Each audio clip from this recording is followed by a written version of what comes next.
Revolutions, executions, constitutions. Your Majesty, our empire will crumble in less than 50 years. People will fight for their rights? This is outrageous! Well, it's far more complicated than that. Let me show you why our territories will become independent, why they won't unite, and why Brazil will. I'm listening. After Columbus landed in the Bahamas, Spain's possessions in the Americas now looked a bit like this. Such a vast empire was divided into viceroyalties, which in turn were divided into intendancies or captaincies, which in turn could be divided into provinces, which in turn were divided— Why are you speaking in past tense? I'm actually explaining this to people in the 21st century through a magical device.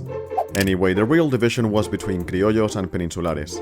Criollos were people of Spanish descent, born in the Americas, and peninsulares were people of Spanish descent, born, you guessed it, in the peninsula.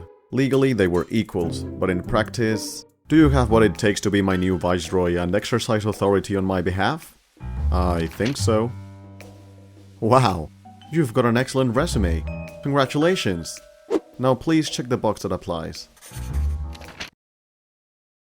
Get out. Even though criollos were white and born to Spanish parents, they had it much harder to access important roles in politics. Those were normally awarded to the few peninsulares that lived there. Criollos were privileged, but not as privileged as peninsulares, and as you can imagine, this angered them quite a bit. It's 1796, and Spain and France have just become allies against the British after signing the Second Treaty of San Ildefonso. Spanish America was only allowed to trade with Spain, so the British answered with a blockade. In response, Spain lifted the trade embargo and allowed its territories to trade with neutral countries. But for some, this was too little, too late. Fast forward to 1806, and the British were daydreaming about South America. They thought the estuary of Rio de la Plata was the most favorable location for a British colony. Oh, would you look at that? We're not allies with Spain, and we have reduced their naval communications with their American viceroyalties to a minimum. Also, it seems like what is left of Spanish ships after the Battle of Trafalgar are being sent to the more important city of Lima and not Buenos Aires. We should invade. They sailed up the estuary and attempted an invasion. They saw some success at the start, but they were ultimately defeated by local militia battalions led by revolutionaries with little to no help from Spain. Where was Spain, you may ask? King Charles was probably enjoying his favorite sport. After all, he wasn't dubbed the Hunter for nothing.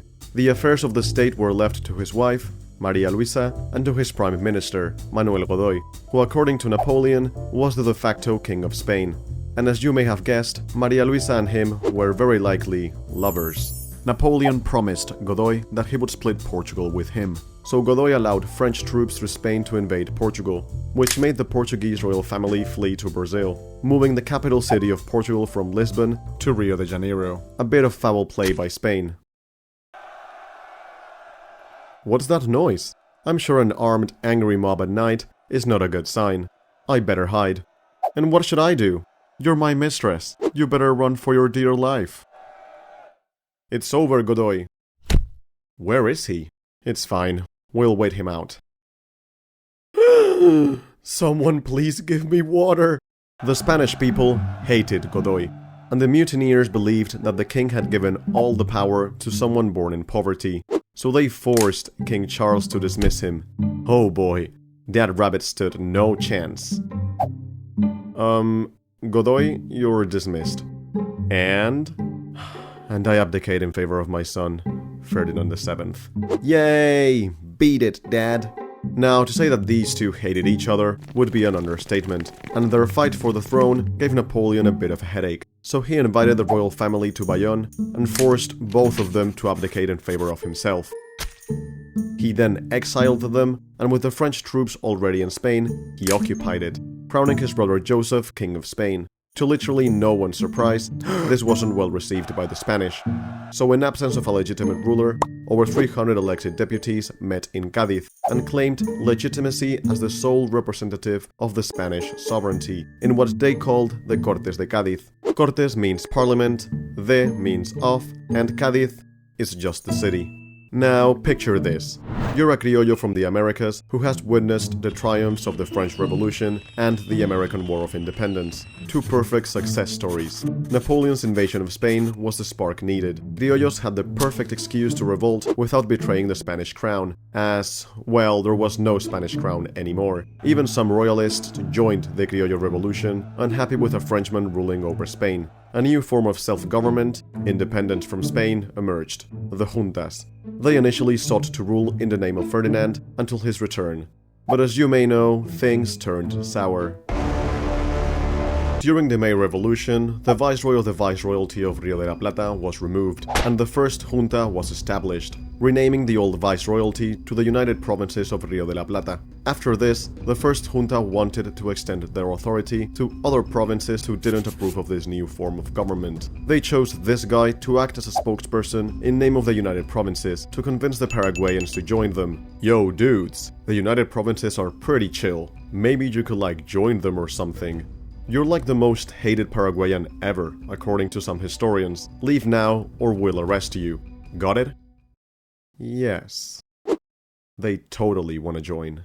This caused Buenos Aires to make the disastrous decision to send troops to subdue Asunción. The province of Paraguay was able to hold them back, which should have come as good news to Spain, except it didn't. The Spanish governor of Paraguay, believing the battle was lost, fled Paraguay and caused a panic in Asunción. So we lost the battle. And we're all gonna para-die!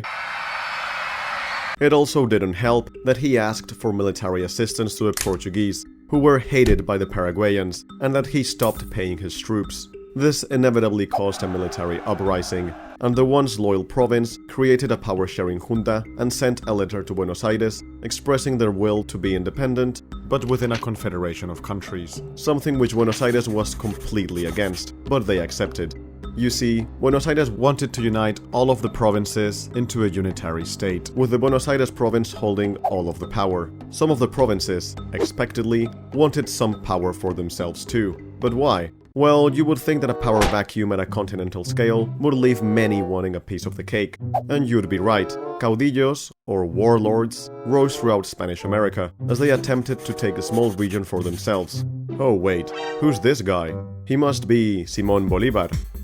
Born in a wealthy criollo family in Caracas, Bolívar went to Spain to study, where he met the love of his life, Maria Teresa. You're a jewel without defects, valuable without calculation. This pickup line somehow worked, and they got married. Bolívar was madly in love. Isn't life beautiful? The sun is shining, the birds are singing, and the rats are feasting on something, or someone. Only a tragedy could now cause me to try to unify South America and seek independence from Spain. That's oddly specific. The happy couple traveled back to Venezuela, and tragedy struck. All of a sudden, Maria Teresa fell sick to malign fevers and died shortly after. Bolívar was devastated. He had already envisioned a life with her, and now she was gone. Willing to mitigate his immense grief, he traveled to Europe.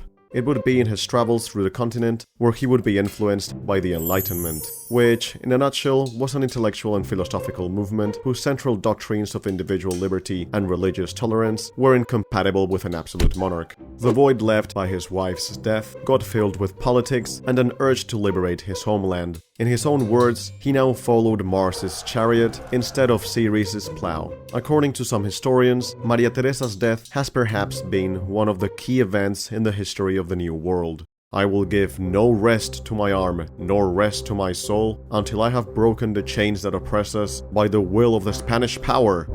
Cash or card, sir? I'll pay with freedom. It declined. Cash. He went back to South America, where he participated as an observer during Venezuela's declaration of independence of 1811. However, due to an earthquake and various royalist counter-revolutions, the republic was very short-lived. Bolívar traveled to Cartagena, seeking support for the revolutionary cause, and wrote the Cartagena Manifesto, blaming federalism for the fall of the First Venezuelan Republic. He was also given an army, which he used to defeat the royalists in Ocaña and Cúcuta. Oh, and who's this? Could it be José Francisco de San Martín? He was born in the Viceroyalty of Rio de la Plata. After fighting in the ongoing Peninsular War for Spain and being influenced by the Enlightenment during his stay in Cádiz, he traveled back to Buenos Aires to support the independence of South America. On his arrival, he was appointed Lieutenant Colonel of Cavalry, but he first had a problem to deal with. I've heard he's loyal to Spain. Well, I've heard he's a British spy. I've got a better one. I've heard he sleeps with his teddy bear.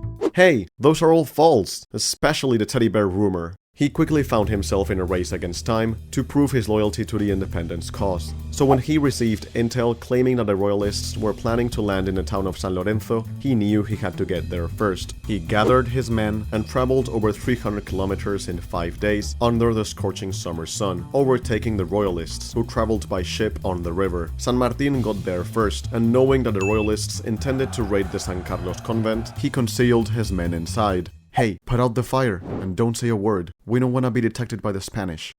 Good night, everyone.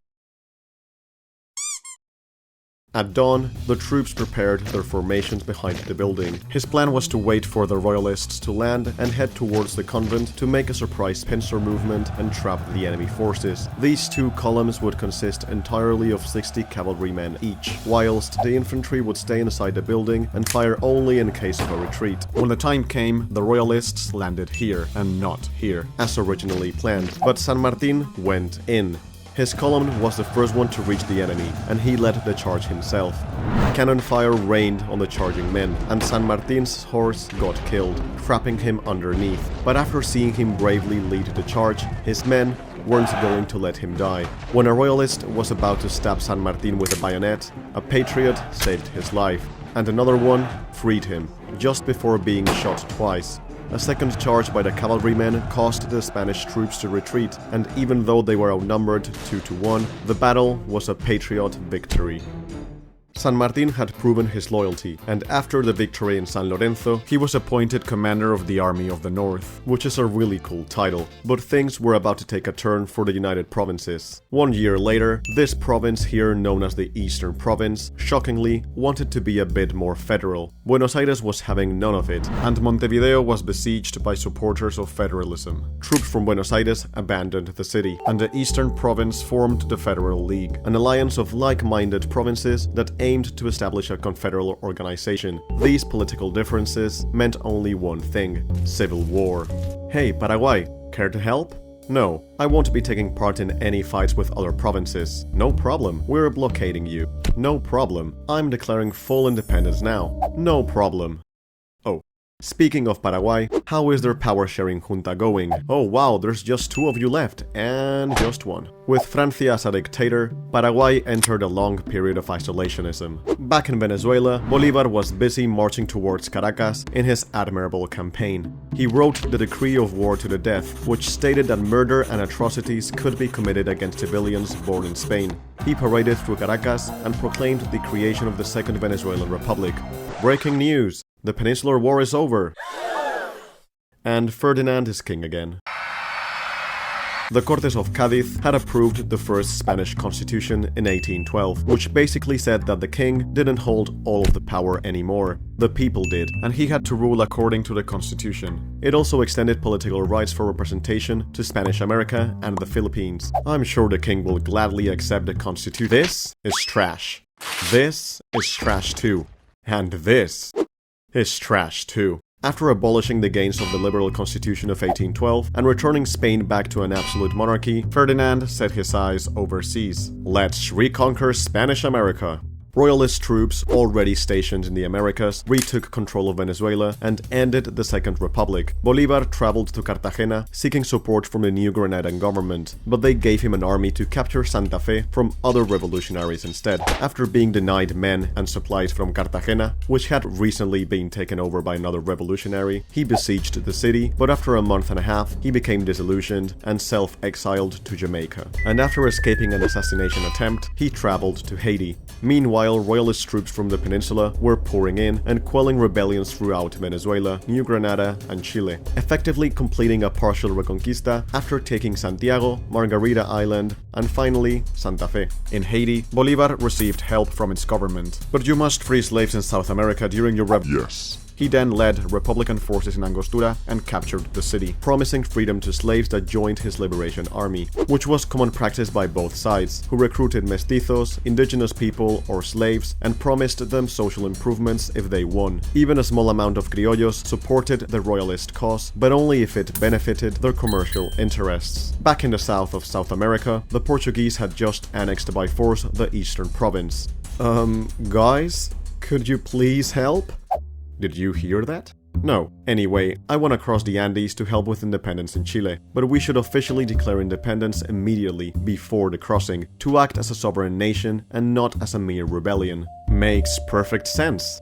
Done. And we should become a monarchy so that European powers have an easier time acknowledging our independence.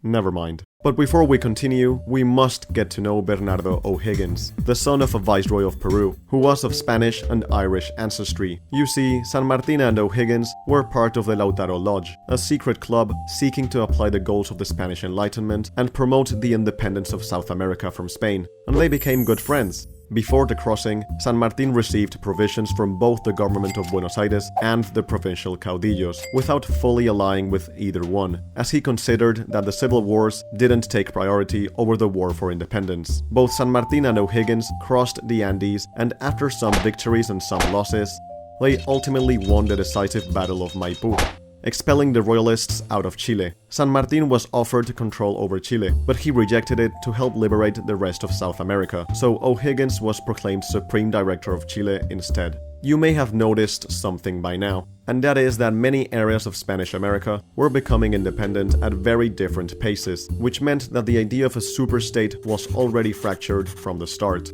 Back in Venezuela, Bolívar and the British... Hold up. The British? Yeah, during the Peninsular War, the British had declared neutrality in the Spanish-American Wars of Independence, as they wanted to keep Spain as an ally against Napoleon. However, after Napoleon's defeat, they started sending troops to help Bolívar's revolution.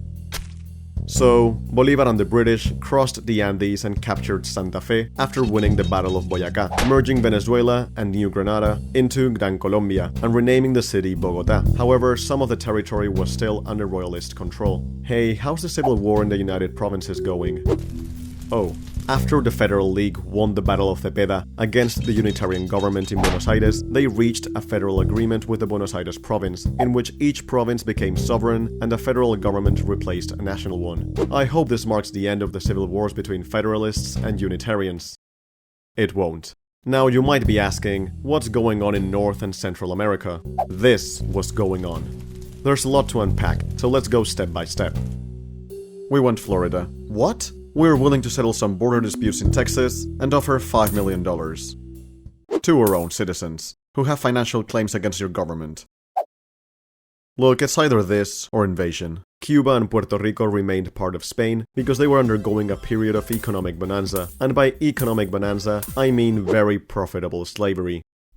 After the Haitian slave revolution, the sugar plantations in Cuba and Puerto Rico were in very high demand, and slave owners in both islands were fearful of a slave revolt or abolition if they were to become independent. Also, there was a very strong Spanish military presence, so supporters of independence were kept at bay. On the other hand, the Captain General of Santo Domingo, seeing that his island had been abandoned by Spain, declared independence from Spanish rule, changing the name of the territory from this to Spanish Haiti. And it got peacefully annexed by Haiti 3 months later. The same couldn't be said about New Spain or the Captaincy General of Guatemala, which was divided into the provinces of Guatemala, Comayagua or Honduras, San Salvador, Nicaragua y Costa Rica, and Chiapas. After both of them gained their independence, they joined and formed the Mexican Empire. This guy, Agustín de Iturbide, wrote the plan of the Three Guarantees, so that Mexico would become a constitutional monarchy. This guy, Antonio López de Santa Anna, wrote the plan of Casamata, which sought to establish a Mexican republic. But I'm sure this won't stop. There they go.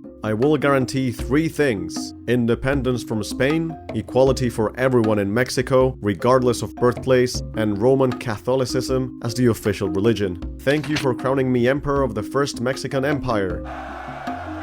Anyway, I better get going. The First Mexican Empire was a disaster, and after Iturbide's abdication, all of the old provinces of the Captaincy General of Guatemala decided to form their own country, the Federal Republic of Central America. All except one. I want to stay with Mexico. I want to stay with Guatemala. No, you don't. The region of Chiapas had a very strong Chiapan Indian identity, as the rugged terrain had kept them isolated from the rest of the Captaincy General, so they wanted to be Mexican. This southern region of Chiapas, Soconusco, wanted to remain a part of Guatemala, but was claimed by Mexico too, so the region remained in a gray area for some time. The rest of the provinces went on to form the Federal Republic of Central America, each with their own identity, culture, and political ideology. But I'm sure they won't start a civil war over this.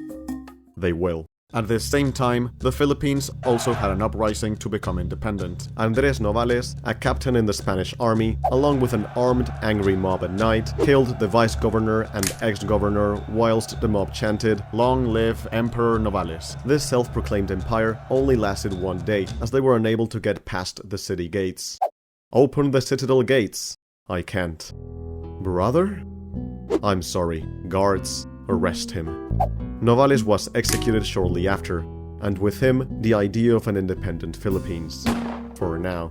Let's go back to Peru and rewind just 2 years. San Martin has declared independence of Peru, but some royalist pockets are still present within the territory. Bolívar, however, has defeated the last royalist troops in the Venezuelan part of Gran Colombia and has officially declared its independence. Meanwhile, in Panama, I'm leaving to quell some rebellious Ecuadorians. Stay here and don't declare independence. Got it? Got it. Could we please join you, just in case Spain comes back? Sure. And just like that, Panama led a bloodless revolt and joined Gran Colombia. Fearing an annexation of Ecuador into Peru by San Martin, Bolívar marched south. And Sucre, his marshal, marched north. Sucre defeated the royalists at the Battle of Pichincha and occupied Quito. Bolívar quickly annexed both Quito and Guayaquil and paraded through the streets. Just 1 month later, San Martin arrived in Guayaquil, but Bolívar made sure to be there first, welcoming him into Gran Colombia. Let's cut to the chase. Why do we all have the same hairstyle? You got me there. Hey, wanna decide the fate of South America on rock, paper, scissors? Let's do it. Rock, paper, scissors, shoot! Yes! No! Nobody knows for certain what was said at the Guayaquil conference, but they both came to the conclusion that a union of all of Spanish America would be impossible. Internal rebellions were rampant, and many caudillos didn't want to be the second in command of San Martin or Bolívar. Besides, the sheer size of such a big union would have been a logistical nightmare to manage. Gran Colombia was already having trouble managing itself. The trading routes between the old viceroyalties and captaincies were underdeveloped, as the terrain was too mountainous or forested, so communication was difficult. Hey, you need to get this message from Bogotá to Caracas. It's only 1,400 kilometers or 873 miles in that direction. Good luck. I'm gonna shove this message up your ass. As soon as the Guayaquil conference ended, San Martin surrendered his army to Bolívar and traveled to Buenos Aires. But tensions between Unitarians and Federalists were so high in the city that he left for Europe with his daughter. Bolívar's focus was now on extinguishing the remaining royalist strongholds in Peru. With the help of his best marshal, Sucre, they won a couple of battles and besieged the port of Callao. Peru was about to be liberated completely, and Bolívar was named dictator of Peru by the Peruvian Congress. Meanwhile, Sucre managed to secure the last royalist stronghold in Upper Peru. With a victory in the Battle of Tumusla, he called a meeting to decide the fate of the newly liberated region. They could either unite with Peru, with the United Provinces of Rio de la Plata, or become independent, which angered Bolívar. It's said that they named the country Bolivia to appease him. Finally, the last royalist forces at Callao surrendered. Bolívar wrote the constitution for the Peruvian Republic and went back to Gran Colombia, leaving Peru under a governing council led by one of Bolívar's generals. Meanwhile, in the east of the continent, I want this. Dude, we just ignored them when they got invaded by the Portuguese. I know, but I want it now. Montevideo is a very strategic city. It controls the estuary. Alright, leave it to me. Hey, you guys from the Eastern Province, you should totally revolt against Brazil. You know, they're kind of right. We declare our independence from Brazil. And I declare the annexation of the Eastern Province. And I declare war. War was declared, but after a couple of battles and several smaller clashes, the war reached a stalemate. Spin the mediation roulette. Alright, the British have been chosen to mediate. They proposed the creation of Uruguay as a buffer state between both countries, with Brazil and the United Provinces accepting the proposal in the Treaty of Montevideo. These guys weren't invited. Oh golly, there's a new Peruvian president. The governing council elected this guy, who had fought alongside Bolívar in the Wars of Independence, but he was having none of it. He had his own political ambitions and opposed the unification of South America under Bolívar's rule. He even launched an invasion on the southern region of Gran Colombia, but a defeat in the Battle of Tarqui by none other than Sucre himself, and a coup from the Peruvian army made him sign a peace treaty. And at last, Bolívar could rest, rejoicing in a strong and united Gran Colombia, with no revolts and divisions whatsoever. After numerous revolts and divisions, and maybe, just maybe, some support and financial aid from the British, Venezuela became independent, and José Antonio Páez was named president. You're exiled. And I'm independent too. This couldn't get any worse. Your only friend Sucre has been assassinated in a random Colombian jungle, and you've got tuberculosis. Due to the political differences that existed between supporters of federalism and centralism, the regional tensions amongst the people that made up the republic, and caudillos, Gran Colombia split into New Granada, Ecuador, and Venezuela. Don't worry, I'm not forgetting about these guys. Surely this mix of different cultures, dialects, and ideologies will hold up, right? You get where this is going. A civil war broke out as the Federation couldn't agree on whether to implement liberal or conservative reforms. Nicaragua was the first to secede, followed by Costa Rica and Honduras. Guatemala was caught in a civil war within a civil war when the state of Los Altos declared independence from Guatemala itself. We're too different politically, but I'll be happy to join the Federation. Get back inside. Okay. Guatemala seceded from the Union and forcibly annexed Los Altos back. Remember this region here claimed by both countries? During the turmoil, Mexico annexed a big chunk of it. I declare independence too! El Salvador essentially declared independence from itself, as it was the only state left in the Federation. Wait, does it say Empire of Brazil? How did they manage to remain whole? After all, Spanish America had disintegrated into this mess. In 1815, the Portuguese royal family elevated the status of Brazil from a viceroyalty to a kingdom. But with no nobility there, John VI started selling nobility titles. He also removed trade embargoes, enacted several economic reforms, and built universities and theaters. Brazil quickly went through a period of economic boom. The people once saw the king as a foreign oppressor, but they were now seeing him as this really chill dude living in Rio and enjoying the beach and Brazilian cuisine. His children were even raised like Brazilians. Wait, what are those? Whoa, buddy, you don't think this economic growth is sustainable without a bit of slavery, right? Well, nobody's perfect. Back in Europe, Portugal was fuming. They demanded the return of their king after going through a liberal revolution. A constitutional monarchy was brewing. I don't want to leave. Your Majesty, Portugal has reinstated the Cortes. You might lose the throne. Alright, I'll go, but I'm taking with me some sand and a Brazilian chef. Come on, son. No. Bruh. John wanted to assure Brazilians that everything was gonna remain the same, so after his son Dom Pedro stayed in Brazil, he named him Prince Regent. Dom Pedro then sent some Brazilian deputies to the Portuguese Cortes, but before they arrived, the Cortes were able to pass a series of laws that returned Brazil to a colonial status. This angered them quite a bit, and tensions started to rise. After this incident, in a famous scene in front of the Ipiranga River, on September 7, 1822, Dom Pedro tore the Portuguese white and blue insignia from his uniform, drew his sword, and swore, "By my blood, by my honor, and by God, I will make Brazil free. Brazilians, from this day forward, our motto will be independence or death." Dom Pedro declared himself Emperor of the Brazilian Empire and enacted a series of reforms such as reducing his salary, centralizing the government, eliminating the tax on salt, and refurbishing the justice system to make it more just. Wait, what are those? Whoa, buddy! Well, nobody's perfect. Some provinces tried to remain part of Portugal, but the government was structured and the Brazilian army strong. The revolts were weak enough to not divide the country. It was easy for Brazil to maintain its national unity, as there hadn't been a power vacuum. Back in Portugal, the Cortes managed to approve a liberal constitution, and King John signed it. Huh, I don't think an angry mob at night is a good sign. My wife? And my son? This couldn't get any worse. In 1 year, both of them will revolt against you and try to force you to abdicate. After failing to do so, your son will be exiled to Vienna, and your wife will get locked up in a palace. I should have stayed in Brazil. Before this second revolt, though, John, forced by his very conservative wife, his very conservative son, and several very conservative military officials, dissolved the cortege, rejected the constitution, and restored absolutism. John died 3 years later, most likely poisoned. But hey, I'm sure his death won't start a war, right? It will. Does all of this answer your question, Your Majesty? Your Majesty?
Texas has started a revolution. They want independence.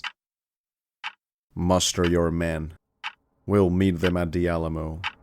But we have 10 times more men. They won't stand a chance. Should there be any prisoners, what are your orders? Take no prisoners. As you command, President Santa Anna.